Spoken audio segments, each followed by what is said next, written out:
आज हम लोग कक्षा 11 के एक चैप्टर पर बातचीत करने वाले हैं। इस पाठ का नाम है अप्पू के साथ 2.5 साल।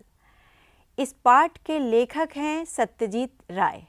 सत्यजीत राय बंगला के एक बहुत मशहूर फिल्म निर्देशक हैं। आप सब जानते हैं, इनके नाम से आप परिचित हैं। तो आज हम लोग दृश्य और शब्दों के मेल कैसे होते हैं, इस पर भी थोड़ी चर्चा करेंगे। साथ ही संस्मरण विधा पर चर्चा करेंगे, जानेंगे संस्मरण विधा की बारीकियां क्या होती हैं। साथ में हम लोग कला की दुनिया की बारीकियों को भी जानने की कोशिश करेंगे। और तकनीक केवल मशीन की नहीं, तकनीक और कौन से होते हैं, तकनीकी दुनिया का और क्या महत्व होता है, इस पर भी थोड़ी चर्चा करने की कोशिश करेंगे। और साथ ही फिल्मी दुनिया के या स्क्रिप्ट की दुनिया में जो रजिस्टर्स, नए रजिस्टर्स होते हैं, उन शब्दावली के बारे में भी चर्चा करेंगे। उन शब्दावलियों को कैसे प्रयोग किया जाए, इस पर भी चर्चा करेंगे। तो चलिए हम सबसे पहले शुरू करते हैं सत्यजीत राय के बारे में। साथियों, सत्यजीत राय के बारे में आप सब जानते हैं और आप ये भी जानते हैं कि वो बहुत बड़े फिल्मकार हुए हैं। पहले तो हम जान लें, 1921 में उनका जन्म हुआ है। और सत्यजीत राय की महत्वपूर्ण जो फिल्में रही हैं, उनमें 4-5 फिल्मों के नाम मैं आपसे शेयर करना चाहूँगी। पहला नाम अपराजिता, अप्पू का संसार, जलसाघर, देवी चारुलता, महानगर, गोपी गायन, बाका बायन, पथेर पांचाली, शतरंज के खिलाड़ी, सदगति, ये हिंदी है, बाकी बांग्ला की फिल्में थीं। सत्यजीत राय की ये विशेषता ये रही है कि ज़्यादातर फिल्में जो उन्होंने बनाई, वो ज़्यादातर साहित्यकारों के लेखन पर ही बनाई। अलग से स्क्रिप्ट नहीं उसके लिए कोई बहुत तैयार की, पहले से लिखे लिखाए जो उपन्यास हैं, जो रचनाएं हैं, जो साहित्यिक रचनाएं हैं, वो उनका सबसे प्रिय विषय रहा। चाहे वो बांग्ला के हों, चाहे वह हिंदी के हों। विभूति भूषण बंदोपाध्याय जो बांग्ला के बहुत मशहूर लेखक हुए हैं, तो विभूति भूषण बंदोपाध्याय की रचना पथेर पांचाली, उन्होंने उपन्यास लिखा था पथेर पांचाली, उसी पर आधारित यह फिल्म बनाई थी उन्होंने, पथेर पांचाली। तो आज हम लोग जिस पर चर्चा करेंगे वो पथेर पांचाली से जुड़ा हुआ है। लेकिन इसके साथ ही हम 2-4 बातें और भी जान लें सत्यजीत राय के बारे में। सत्यजीत राय की एक बड़ी विशेषता क्या है कि वो एक बड़े लेखक भी रहे हैं। आप लोग जान लीजिए कि उन्होंने बच्चों के लिए भी बहुत लिखा है, बच्चों के लिए बहुत सी रचनाएं लिखी हैं। प्रोफेसर शंकु के कारनामे, सोने का किला, जहांगीर की स्वर्ण मुद्रा, बादशाही अंगूठी। आप नाम से ही समझ पा रहे होंगे कि ये जासूसी रचनाएं रहीं, ज़्यादातर रोमांचकारी रचनाएं, जासूसी रचनाएं। सत्यजीत राय की एक विशेषता यह भी है कि ये सुकुमार राय जो मशहूर लेखक बांग्ला के हैं, उनके बेटे हैं। तो सुकुमार राय की एक रचना साथियों आप ज़रूर आपने सुना होगा, उसका नाम है आबोल ताबोल। बांग्ला में अगर हम प्रोनाउंस करें तो आबोल ताबोल। अगर हम हिंदी में इसको बताना चाहें तो उसका नाम होगा अनाप शनाप। अगर मैं अंग्रेज़ी में बोलूँ तो सीधी सी बात है इसका कि नॉनसेंस पोएट्री। तो हम लोग नॉनसेंस पोएट्री की जो बातें यहाँ पर इन्होंने ख़ास तौर से अबोल ताबोल में की थी, वो बहुत चर्चे में रहीं। यानी जब भी हम बच्चों के लिए लेखन की चर्चा करते हैं भारत में, तो सुकुमार राय की इस रचना को छोड़ा नहीं जा सकता। हमारे यहाँ नर्सरी राइम्स की परंपरा कम रही है। आप सब जानते हैं कि अंग्रेज़ी में नर्सरी राइम्स की परंपरा बहुत रही है, बहुत से और देशों में भी, रशिया में रही है, लेकिन हमारे यहाँ नर्सरी राइम्स की परंपरा उतनी नहीं रही है। लेकिन अगर देखा जाए तो आबोल ताबोल उसकी एक कैटेगरी में आ सकती है। तो आबोल ताबोल के जो रचनाकार हैं सुकुमार राय, उनके बेटे हैं सत्यजीत राय। अभी हम लोगों ने उनकी चर्चा की, उनकी रचनाओं के बारे में, उनकी फिल्मों के बारे में। आप ये भी जान लें कि उनको बहुत सारे सम्मान मिले थे। बहुत सारे सम्मान में फ्रांस का लेजेंड डी ऑनर, पूरे जीवन की उपलब्धियों पर जो सम्मान मिलता है, ख़ास तौर से ऑस्कर अवार्ड। ऑस्कर अवार्ड के बारे में साथ में एक और बड़ी महत्वपूर्ण बात है, ऑस्कर अवार्ड इनके लिए चल कर आया था, इनके घर तक। इन्हें नहीं जाना पड़ा था लेने, आम तौर पर लोगों को जाना पड़ता है लेने के लिए, लेकिन इनके यहाँ चल कर आया था। इसलिए कहा जा सकता है कि अंतर्राष्ट्रीय फिल्म की दुनिया में इन्होंने, भारतीय अगर किसी निदेशक का नाम आता है, किसी निर्देशक का नाम आता है, तो सत्यजीत राय का उसमें एक बड़ा नाम आता है। अब थोड़ा सा ये जान लीजिए कि इसके अलावा सत्यजीत राय क्या क्या करते थे। इसके अलावा लेखक थे, फिल्मकार थे, ये तो मैंने बता दिया। आप ये भी जान लो कि उन्होंने रेखांकन भी किए हैं। जितनी भी फिल्में उन्होंने बनाई हैं उन फिल्मों का सबसे पहले रेखांकन करते थे। तो रेखांकन इनकी एक विशेषता थी। रेखाओं में परिकल्पित करते थे फिल्मों को, यानी एक प्लानिंग, एक योजना जो बनाते थे वो रेखांकन के जरिए। आप नेट पर खोज करके ढूंढिएगा, सत्यजीत रे की जो पथेर पांचाली है, इस पथेर पांचाली का रेखांकन भी उन्होंने सबसे पहले किया और रेखांकन के बाद उसे फिल्मों के रूप में उसे प्रदर्शित किया या बनाया, कह सकते हैं, निर्मित किया। अब आप जान लो थोड़ा सा कि सत्यजीत राय ने शुरुआत कैसे की। जब 1955 में पथेर पांचाली पहली बार आई तो ऐसा नहीं है कि अचानक आ गई थी। इसके पहले उन्होंने बहुत संघर्ष किया, बहुत तरह से कोशिशें करते रहे। गरीबी अपनी जगह थी, विज्ञापन कंपनी में काम करते थे, पत्रकारिता की दुनिया में भी थोड़े समय तक काम किया। तो कई तरह के कामों को करते हुए इन्होंने ये अनुभव लिया, लेकिन फिर विदेशों में जाकर के उन्होंने फिल्म तकनीक सीखी काफ़ी हद तक। और उसके बाद जब लौटे तो इन्होंने पहली फिल्म जो बनाई पथेर पांचाली बनाई, और पथेर पांचाली ने इन्हें इतनी शोहरत दी कि पथेर पांचाली का एक सीक्वल सा बनाया, जिसको कहा जाता है फिल्म त्रयी, हम लोग कहते हैं। आज के ज़माने में आप लोग सुनते होंगे कि जितनी फिल्में बनती हैं, फीचर फिल्में बनती हैं, बहुत सी फिल्मों के आजकल सीक्वल बनते हैं, आप जानते हैं। और आप ज़रा जानने की कोशिश करिएगा कि ये शायद कहीं परंपरा वहाँ से आई, क्योंकि फिल्म त्रयी उन्होंने जो बनाई थी, पहली फिल्म थी, मैंने अभी बताया, पथेर पांचाली। दूसरी फिल्म थी अपराजितो। तीसरी इसी की श्रृंखला की थी जिसका नाम था अपूर संसार या अपू का संसार, जिसको हिंदी में मैं कह सकती हूँ। तो इस तरह की फिल्में उन्होंने बनाई। तो फिल्म त्रयी की एक परंपरा उन्होंने शुरू की थी और इस तरह के सीक्वल की एक परिकल्पना की थी। अभी मैंने आपको बताया कि ये जापान में भी गए, कई देशों में गए, जाकर के इन्होंने फिल्म तकनीक सीखी।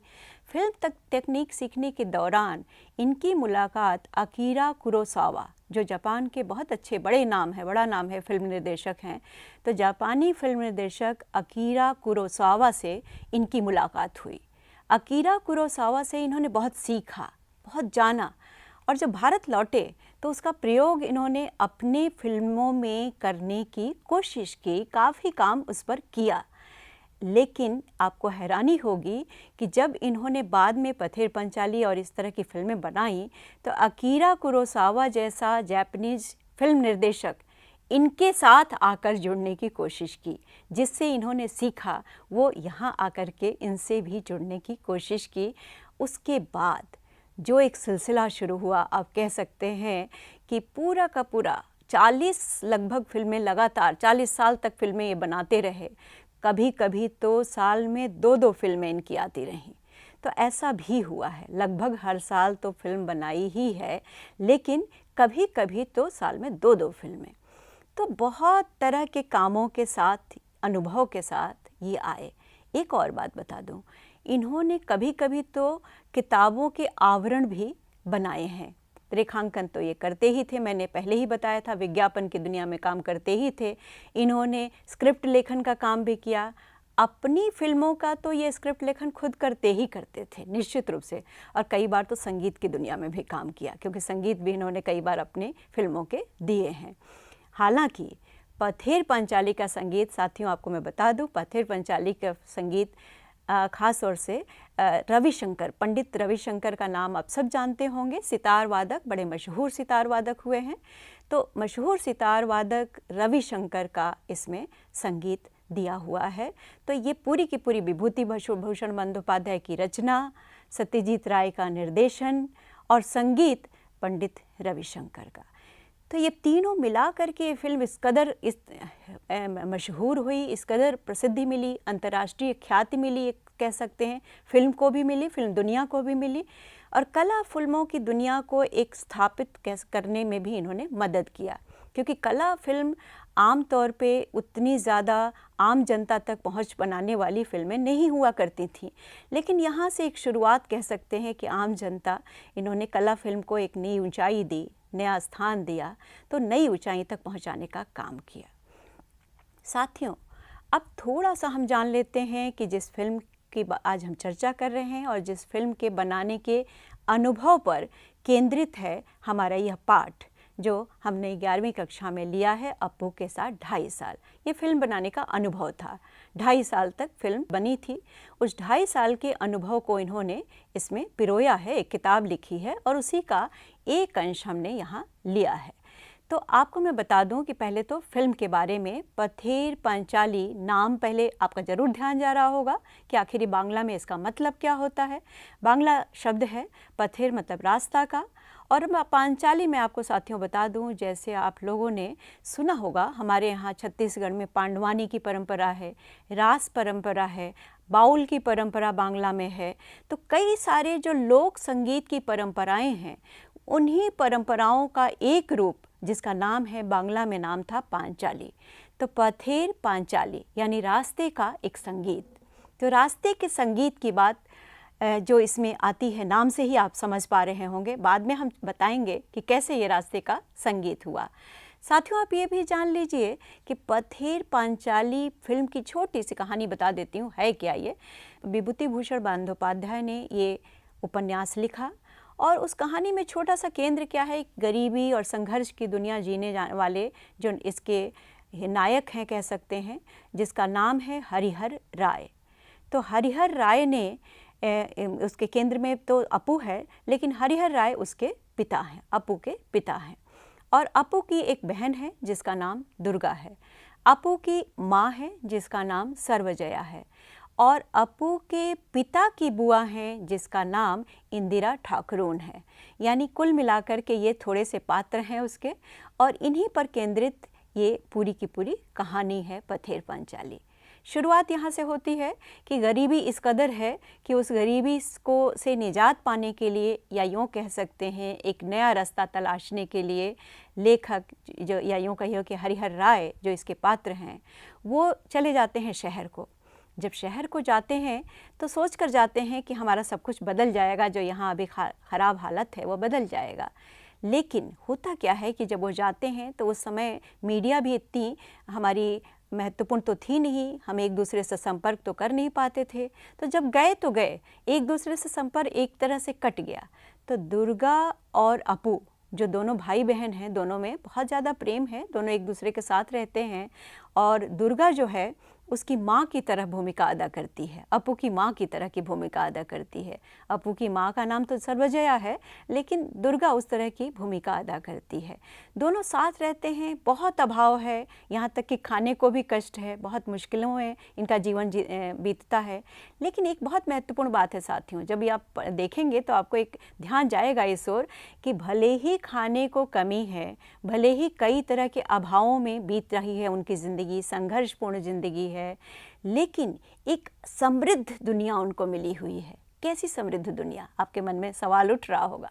समृद्ध दुनिया ये जो थी वो प्राकृतिक समृद्ध दुनिया, जंगलों की दुनिया, बागीचों की दुनिया, खेतों की दुनिया, पेड़ों की दुनिया, नदियों की दुनिया। तो ये जो समृद्धि है, ये जो प्राकृतिक समृद्धि जो उन्हें मिली हुई थी और स्वतः मिली हुई थी, वो समृद्धि के सामने जो उनकी गरीबी है, जो अभाव है, बहुत ज़्यादा कष्टकारी नहीं दिखाई पड़ती है। ये अपने आप में महत्वपूर्ण है। ये ध्यान देना चाहिए कि बच्चों की ज़िंदगी बाकायदा खुशियों से भरी हुई है, उनका अभाव है, बावजूद इसके खुशियों से भरी हुई है, बावजूद उसके वो मस्त हैं, हर चीज़ को एंजॉय करते हैं, खुशी उसमें देख पाते हैं, खोज पाते हैं, तो बाकायदा ये काम करते हैं। और बाद में अंत में होता क्या है कि जब ये लौटते हैं हरिहर राय, पैसे कमा करके कह सकते हैं, काफ़ी कुछ ले करके, धन ले करके, और दुर्गा के लिए एक साड़ी लेकर के आते हैं, अपनी बेटी के लिए एक साड़ी लेकर के आते हैं। उस समय आप जानते ही हैं कि बंगाल में लड़कियां, छोटी लड़कियां भी साड़ी पहनती थीं, तो छोटी लड़कियों के लिए उसके लिए साड़ी लेकर के आते हैं। और जब वह आते हैं तो पता चलता है उनको कि दुर्गा नहीं रही। दुर्गा को लगातार मलेरिया का प्रकोप होता है और मलेरिया के प्रकोप से दुर्गा नहीं रही। और एक अजीब सा, एक कह सकते हैं, एक गांव के प्रति एक वितृष्णा का भाव आता है, क्योंकि दुर्गा उनकी सबसे प्रिय थी। और दुर्गा के जाने के बाद उन्होंने ये निश्चय किया कि अब इस गांव में हम नहीं रहेंगे, हम वापस चले जाएंगे, क्योंकि यहाँ वैसे भी हमारे पास कुछ भी नहीं है। एक और आपको इस कहानी में होता क्या है कि इंदिरा ठाकुरन जो हरिहर राय की बुआ हैं, आप उनके बारे में मैं बता दूं कि वो खाने की शौकीन हैं, पहनने की शौकीन हैं, सब कुछ देखा हुआ है। सर्वजया से उनकी टकराहट होती रहती है अक्सर। लेकिन एक बार ये जो दुर्गा है किसी की हार चुरा कर लाती है, बगल से किसी का हार चुरा कर लाती है। लेकिन जब खोजा जाता है, ढूंढा जाता है, तो वो किसी भी तरह से इस बात को स्वीकार नहीं करती कि हार उसने लिया है। कहीं भी किसी तरह से स्वीकार करने को तैयार नहीं है कि हार उसने लिया है। आखिरकार ये मान लिया जाता है कि हार उसने नहीं लिया है, लेकिन उसने कहीं छुपा दिया है। अब मैं आपको बताऊं कि जब ये रास्ते में जाने को तैयारी कर रहे हैं, लास्ट में ये लोग लौटने की तैयारी कर रहे हैं कि हम शहर में चल के अब बस जाएंगे, गांव छोड़ देंगे, तो सारा सामान उल्टा पुल्टा जाता है, सारा सामान ठीक किया जाता है। उस दौरान अपू को उसका वो हार मिल जाता है, और हार एक कटोरे में छुपाया हुआ हार मिल जाता है। उसे याद आता है कि दुर्गा किसी भी तरह तैयार नहीं थी यह मानने को कि यह हार उसने लिया है। वो हार को उठाता है, दुर्गा तो अब इस दुनिया में है नहीं, हार को उठाता है, नदी के किनारे जाता है, और नदी के किनारे रेत में उसे किसी तरह धंसा देता है, गाड़ देता है, और थोड़ी सी उसकी चमक दिखाई पड़ती है बाहर से। कितना भी धंसाता है, थोड़ी सी चमक। और उसके पिता उसको पुकारते हैं। पिता के पुकारने पर वह बैलगाड़ी पर जाकर बैठ जाता है, लेकिन उसकी वो चमक, थोड़ी सी जो हार की चमक थी, वो उसको दिखाई पड़ती रहती है। वो थोड़ी सी उसको वो चमक उसको जैसे लगता है कि दुर्गा की चमक है, दुर्गा पुकारती है, दुर्गा उसके लिए वो चमक बन करके उसकी आंखों में समा जाती है। ये पूरा जो गाड़ी पर जाता हुआ दृश्य है, हरिहर राय जा रहे हैं और गांव पीछे छूट रहा है, तो छूटते हुए गांव को रास्ते के संगीत की तरह याद करते हैं। साथियों, मैं आपको बता दूं कि संगीत की सबसे बड़ी बात क्या होती है। संगीत की सबसे बड़ी विशेषता ये होती है कि आज जब बजा हमारे सामने, आज जब गाया गया, उसकी अनुगूंज हमारे साथ बहुत देर तक रहती है। बिल्कुल उसी तरह से उस पिछली ज़िंदगी की अनुगूंज संगीत की तरह, रास्ते के संगीत की तरह हरिहर राय के जीवन में बहुत समय तक रह जाती है, और हरिहर राय के साथ साथ विभूति भूषण बंदोपाध्याय के पास भी रह जाती है, और विभूति भूषण बंदोपाध्याय के साथ साथ सत्यजीत राय के साथ रह जाती है, और सत्यजीत राय के साथ साथ हम सब के साथ रह जाती है। इस तरह से पथेर पांचाली एक ऐसी कहानी हमारे सामने लेकर प्रस्तुत हुए सत्यजीत राय, जिसने कला फिल्मों की दुनिया में एक नई ऊंचाई प्राप्त की, और उस ऊंचाई तक कला फिल्मों को उन्होंने पहुंचा दिया। हम अगली बार, अगली कक्षा में यह जानने की कोशिश करेंगे कि इसके संस्मरण, जो पथेर पंचाली बनाने का जो अनुभव था, उस अनुभव को सत्यजीत राय ने कैसे लिखा है, और वह क्या है वह अनुभव, और उस पर हम किस तरह की गतिविधियां कर सकते हैं। साथियों, आज इतना ही।